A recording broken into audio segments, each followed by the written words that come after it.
After a once-in-a-century season in 2021, the F1 had a rough start to the 22 seasons. Technicalities after technicalities, so it was pretty obvious that there would be some big changes in the 2023 season, like the adjustment of ride height and diffusers. In 2022, some teams complained about the current regulations regarding the height and diffusers. Their new chassis were obviously faster and better, but according to the F1 regulations, they weren't allowed. But my question is, don't these engineers already know the standards before they start working on the car? This then just seems to be a tactic to get the car you want and then start arguing for the rules to be flexible. Nothing surprising because, well, that's F1. Anyways, for the 2023 season, there will be 4 changes in this sector. The floor edges will be raised by 15 millimeters. The diffuser throat's height will be raised, and the diffuser edge's stiffness has also been increased. Oh, and there will be an additional sensor. Now, what about safety?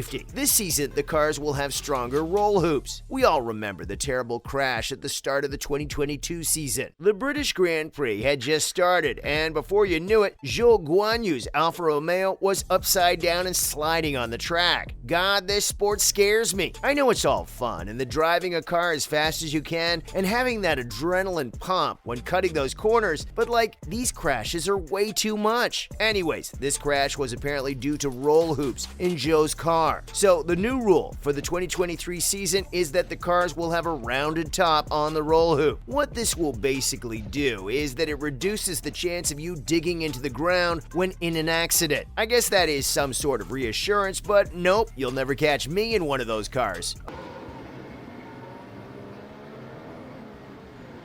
Burnout.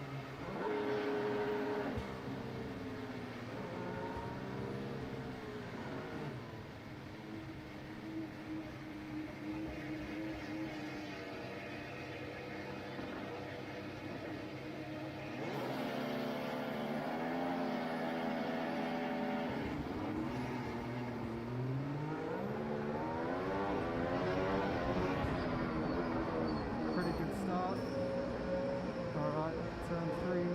Okay, now back to the aerodynamics. The minimum car weight is reduced. It's actually more impactful than you think. That extra 1 kg or so can greatly affect your performance as it weighs you down when traveling at those high speeds. In the 2022 season, the car's weight was a major debate. The limit was 798 kg, and well, all teams were working hard to make their car reach this. Oh, and this was without including the weight of the fuel. It was already a pretty big task for the engineers to fit all that technology and have it weigh as lightly as possible. I know, 800 kilograms sounds like a lot of room. Oh, my bad, 798 kilograms. But, well, you get the idea. Plus, this limit is now reduced by 2 kilograms to 796 kilograms. Seems like a small change, right? Well, then, you haven't been paying attention to what I've said so far. These extra 2 kilograms that the engineers will have to cut down in the car will be a nightmare for them. Every part is already so tightly and perfectly fit with each other that making a change like this will need the whole car to be redesigned. But oh well, I know that, like always, they'll come through in the end. They'll be moving at even higher speeds now, so I think there also needs to be a change so that they can see better. So, how about revised mirrors? Most crashes are due to these drivers being unable to see their opponent coming in from the side. Like they think they have the corner, they get ready to make that sharp turn, feel the G-force against the boom. Out of nowhere, they crash into their opponent who had the idea that they could make that sharp cut from the inside. Well, this driver doesn't come out of nowhere. It's just that it's pretty hard to see them when there's so much else on your mind. So I think that an upgrade to these rear view mirrors was much needed. Like, how can you mess about when someone else's life depends on it? Anyways, the 2023 mirrors will now have their measurements increased from 50 to 200 millimeters instead of 150 millimeters. Again, I'll simplify what this means. It means that they'll be able to see more. No easier definition than this. And it also means that they'll be able to see further back because that is what these focal lengths or measurements mean. I guess if you were into photography, then you'd know exactly what I meant. Moving on, the next change is probably the most fun one. The number of sprint events is doubled. If you want to know whether a fan is a fake new fan or an OG fan, then ask them if they watch the sprint event. If they say no, or well, if your answer is no, then I guess this change isn't something big for you. But for the real ones out there, you know exactly how awesome of a change this is. In 2023, we'll be getting 6 sprint events instead of 3. They'll be happening in Azerbaijan, Austria, Belgium, Qatar, the USA, and Sao Paulo, in that order. There are also some changes to the fines the teams will have to pay, because we all know the stuff that goes down on the track during one of these sprint events. So, the sprint accident damage allowance will now be a fixed amount for each team. The forfeit fine has now been doubled as well. This means that whichever team feels like quitting, well, they gotta have $300,000 ready at the get-go. I guess that'll make these teams think a little more seriously about their decision, because honestly, there's nothing more disappointing than having to wait for a sprint and have teams quit. But I guess now we'll have to wait less and not get disappointed by teams quitting.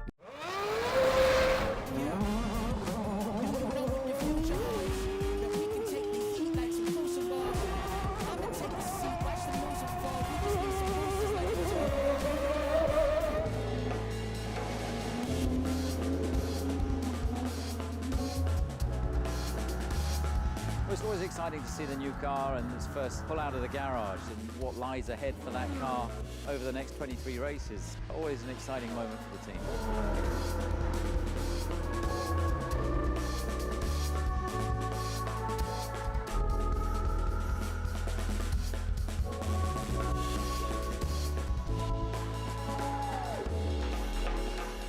Now, do you get why I was so excited about this new change? The next change is also good news, but for the paddock crew. After all, the paddock's working hours have been cut down. Can't imagine their joy after hearing this, because working at F1 paddocks is a pretty intensive job. There are so many small tasks or things that you need to make sure are done, because that one mistake could cause F1 some pretty big fines. So apart from the job, having this responsibility alone can be very tiring. I guess this news was nothing short of Christmas for the paddock crew. The actual change is that the number of hours for the restricted periods on Wednesday and Thursday will be cut. To be exact, they'll go from 8 hours to 4 hours on Wednesday and 3 hours from 6 hours on Thursday. Oh, and that's not it. These hours are planned to be further cut, as the F1 plans to decrease these hours in the next season of F1. Now that's the type of luck we all want in life. Have our number of working hours cut. That's the dream. Fridays, however, will have a light increase. They'll be starting an hour earlier than the previous year. But is that a problem? If you're getting almost 7 hours free, how is 1 hour going to affect you? I guess these changes will make many people even more excited for the 2023 season. And hopefully, it'll make up for the slightly fewer viewers in the 2022 season. That's all from me on all the biggest rule changes in the 2023 F1 season. Hope you enjoyed the video. See you in the next one.